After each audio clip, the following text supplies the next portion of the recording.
Queen Cassiopeia. Welcome to Stargazers.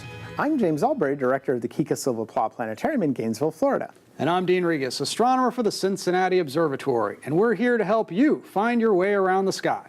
It's that time of year again when our old friend, the Big Dipper, gives up its role as an easy early evening indicator of north.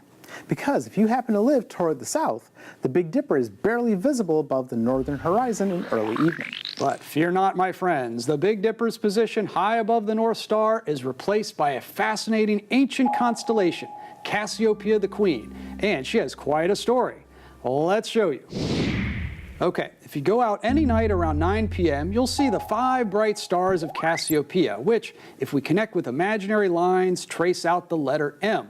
But you might ask yourself, how could anyone imagine seeing a queen in this simple M shape?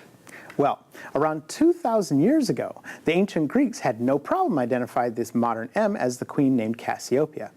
And if we speed up time a few hours to about 6 a.m., maybe you can imagine a queen sitting majestically on her throne. And if we use one extra star in this constellation and draw lines between it and the middle star of the M, we have the seat of a throne. The 2 stars above it make up the back of the throne, and the 2 additional lines make up the legs of the throne. And all you have to do is imagine someone like a great queen sitting in it. But as everyone knows, because our Earth rotates on its axis every 24 hours, the stars change their positions in the sky, circling endlessly around the North Star. And at 6 a.m. any morning this week, Queen Cassiopeia sits upright very nicely on her throne.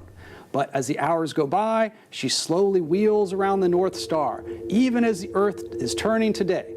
So that by evening time, once again, Cassiopeia would have to be wearing an extra strong seatbelt to keep her from falling off her queenly throne. But why, you might ask, would our ancestors want to see a favorite queen of theirs who was said to be the most beautiful woman of her time in such a precarious position? Well, it is precisely because of this ever-changing position of Cassiopeia's throne that she was placed in the sky in the first place. You see, Cassiopeia was placed in the heavens as an object lesson against personal vanity. 20 centuries ago, the story was told that Cassiopeia was not only exceptionally beautiful, but exceptionally vain, and that one day she made the dreadful mistake of boasting that she was even more beautiful than the Nereids, the sea nymphs who were considered to be the hottest stuff of their time. Well, they complained to their father Poseidon, the god of the sea, and he condemned Queen Cassiopeia to ride endlessly around the North Star on her throne, sometimes comfortably right side up, and then later on uncomfortably upside down, where she'd have to hang on for dear life. This precarious position was designed as a punishment for Cassiopeia. And ever since, mere mortals have known that physical beauty always comes with a price. Something that Dean and I know all too well, right, Dean? That's right, James. Now, of course, we wouldn't want Cassiopeia to think this show was all about her, but let's zoom in for a closer look at her stars.